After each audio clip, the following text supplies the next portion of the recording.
Hey guys, Mary Czarnecki here. Wanted to say hello and happy Thursday. Hope your week is going well.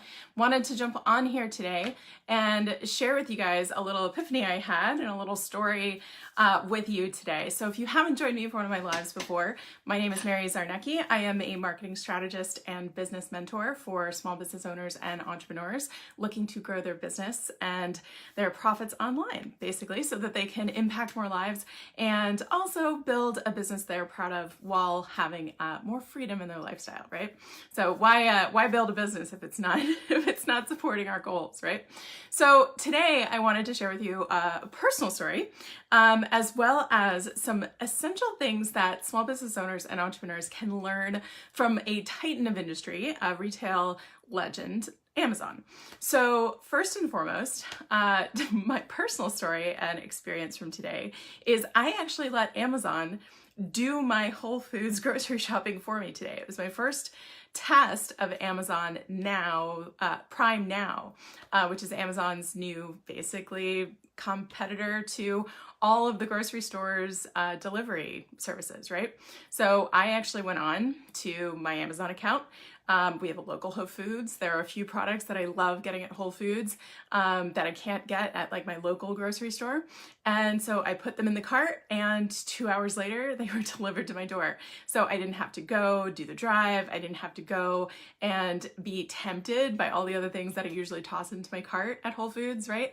So it just showed up. So it was so seamless. It was so perfect. The experience was fabulous. I swear, this is not a commercial for Prime Now, but the reason I'm telling you all of this is because it's obvious they tested this and learned from their customers. So if you've listened to anything else I've put out there, you know that I harp on this all the time, that we need to focus on our customers, not on our business history, not on the story of how we came to be, not our business's origin story or why we're special. It's not about us. It's about our customers, our clients, the people we're serving, and thinking about what are their hot button items? What's keeping them up at night? What are the things that we know about them that we can serve, the problems that we can solve, the needs and pains that we can resolve. So it's all about that. And it was obvious through my experience today with this delivery and the communication that I had throughout the experience of placing the order, getting updates that my cart was being filled and my order was being processed and my deliverer was on its way and, oh, they just pulled up outside, so make sure that you have your ID ready because I ordered some wine. So all of this kind of stuff. It was a beautiful experience, and it was obvious that they knew what the issues were going to be for their audience, for their customers, like people like me.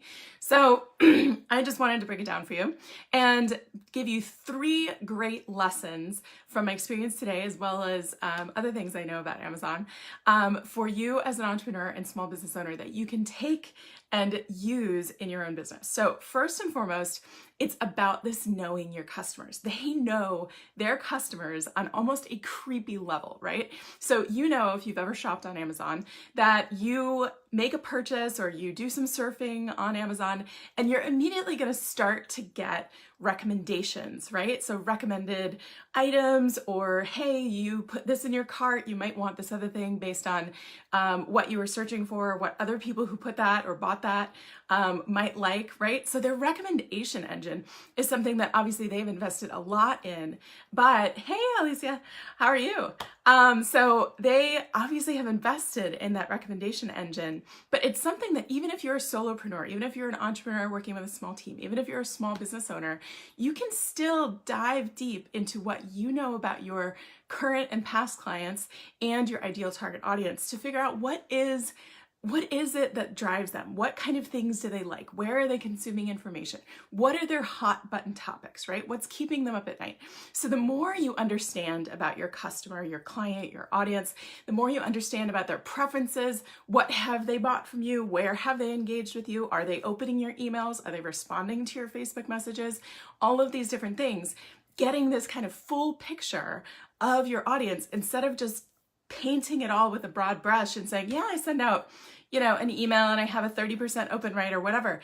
But if you have a list that's less than 10,000 people and you're not going into your list and figuring out who your hot hot targets are, who are the people who consistently, time after time after time, open your emails? Who are the people that consistently, time after time after time, are commenting on your Instagram posts, on your Facebook feed, anything like that? Who are your hot targets, right? Are they past clients? Are they current clients? Are they people who probably could be your next client? So understanding your customers at that deep, deep level.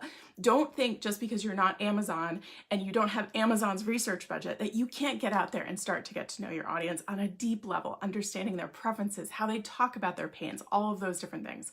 So when I work with my private clients, one of the very first things I do with them is send them through my audience intelligence worksheet, right? So it's basically a cheat sheet I give them of 20 different super ninja ways to find out for free how to get inside the head, inside the mind of their ideal target audience. So Amazon is also another way that you as a business owner can super hack your audience's brains, right? So if you have a topic that you are focused on for your business, go on Amazon and I bet you there's a book about it. So read the Amazon reviews about that book, right? Don't just read the good reviews, because the good reviews will tell you what was in that book that your target audience, your ideal target audience liked, which you should probably put in your content or your messaging or your lives or anything like that. But also look at the negative reviews, look at the gaps, right? Because if you become a gap filler, then all of a sudden you become not only differentiated, but you become in demand. So that's a long way of saying the first thing you can learn from Amazon is know your customers, know your audience at a deep, deep level so that you can speak to them, you can make those recommendations. And just a fun fact for all of you guys who geek out on metrics and numbers. So once Amazon dialed in that recommendation engine, their recommendation engine generates 35% of their revenues, right? So we're talking big dollars, right? Those recommendations are having for their bottom line, or the top line really, for the revenues. And of all the products that get recommended, so if it's a recommended product, the conversion rate on recommended products is 60%. Right? So you're getting 60% conversion on things that you're recommending. So that means if you're a small business owner, if you're an entrepreneur, and you know that something is really in line with someone, you can up your conversion rates by being so tied into their preferences and understanding that audience at a different level, right? So, hey Lisa, thanks for jumping on. All right, so number one was know your customers at that deep, deep level. Number two that you can learn from Amazon if you're an entrepreneur, solopreneur, small business owner, and don't have their big market research teams. Number two is to test and learn, right? So even Amazon is out there testing stuff. They've tested stuff that has bombed. They have tested stuff that has blown up, but they have to test it before they figured it out, right? So you are testing different things and you are testing it with metrics in mind. Don't just be winging it. Don't just be tossing stuff out there. Oh, I'm going to start doing Facebook ads, or I'm going to start doing Facebook Lives, or I'm going to start posting on Instagram or doing Instagram stories. Don't just start doing it. Think about how you're going to measure whether it's working or not before you do it, right? So we want to test, but we want to test with metrics in mind, right? So you want to test and measure. So the way Amazon's done it is they'll launch something and they'll see how it works. They may not even roll it out to everyone who goes on the site, right? The cool thing about websites is you can ungate and gate things, and certain audience members can see certain stuff, right? So they're rolling things out all the time and testing it, right? You can do the same thing in your business. You can say, okay, I'm going to test something as simple as 2 different subject lines for an email you send out. So many times the wording of your subject line is going to determine whether or not someone opens it, right? Whether they're interested enough to take the next step, which is to open your email and read your email, right? And if you're able to test 2 different subject lines, same content in the email, then all of a sudden you're getting new information. Maybe the language that you used resonated more with your audience. Maybe it was how you phrased it as a question, not a statement. But doing that kind of testing that has low risk, right, or that you've figured out the risk reward for, will get you these small incremental bonuses kind of in your business, right? So overall, you want to split test, you want to think about new channels, you want to think about new offers, and then you want to think about test marketing them. So don't go whole hog and dump a ton of dollars into an untested, offer or program or product or something that you basically haven't validated, right? So you want to validate it first, test, measure, and then go whole hog with it, right? So that's number 2. So far we've learned that from Amazon's based on their success, what we can learn as an entrepreneur and small business owner. Number 1, know your customers at a deep, authentic level. Number 2, test and measure.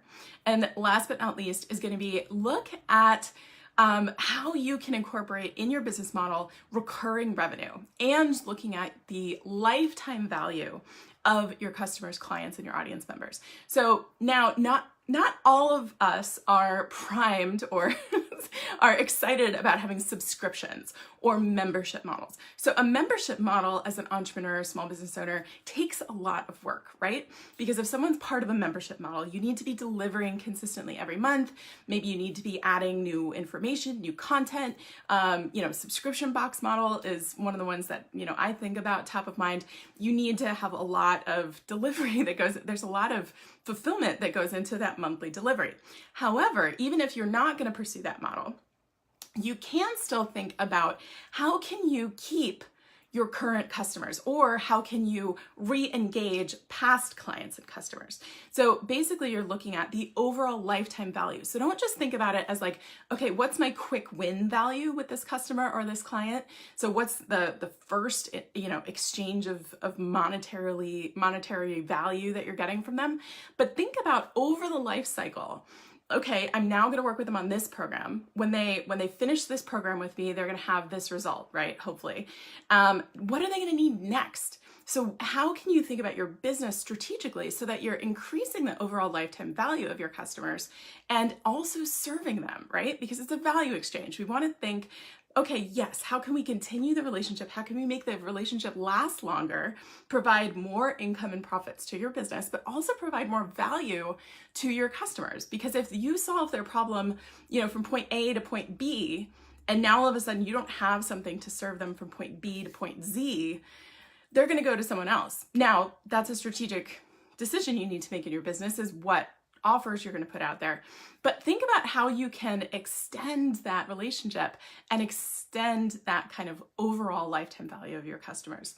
So that's one thing that Amazon is fabulous at doing, obviously, because they have the subscription model, right? The things that they know people consume on a regular basis, things like toilet paper and cereal, and the subscribe and save is very tempting. I'll tell you what, with 2 boys in the household, we definitely subscribe and save on the toilet paper and the paper towels and the cereal and a whole bunch of stuff. But you may not have a subscribe and save button in your business, but think about how you can use that in your business in a different way. How can you apply that in what you do and how you serve your customers or your clients? So that's what I got for you guys today. Hopefully this didn't come off as a total advertisement for Prime Now. If you have it near you, I highly recommend it. It was an awesome experience. But 3 things that you need to take away from today. Number 1, know your customers on a deep level. Understand their preferences, where they're consuming information, what's keeping them up at night, all of those things, right? Number 2, test and measure. So test new things, keep innovating, keep trying new things, keep using what you know about your customers from point number 1 to figure out what can you offer them that might be more attractive, higher value, all these different things that you can test, but make sure that you're testing with measurement in mind. And number 3, think about how you can enhance your customers' overall lifetime value, your clients' overall lifetime value, by looking at recurring revenue or something that you can extend the offers and relationships that you have with them. So hopefully that was helpful for you guys. I would love to hear from you. Which of these were the most innovative to you, or the most unexpected, or the ones that you're most excited to implement in your business? So comment below and let me know, of the 3 I mentioned today, what kind of stood out to you the most, or what kind of rung some bells with you? set off some light bulbs with you. So toss them down in the comments. I also want to know if you have any questions. If you have any questions about anything I covered today, hit me up. My geeky MBA brain is here to help you and your business grow. So put those down in the comments as well. And feel free to join me next week for a little bit of marketing magic. I love to simplify potentially complex, highfalutin marketing strategies so that we can actually start making movement in our business on a daily basis. So thanks for joining me today, and I look forward to seeing you guys on the next one. Cheers. Bye.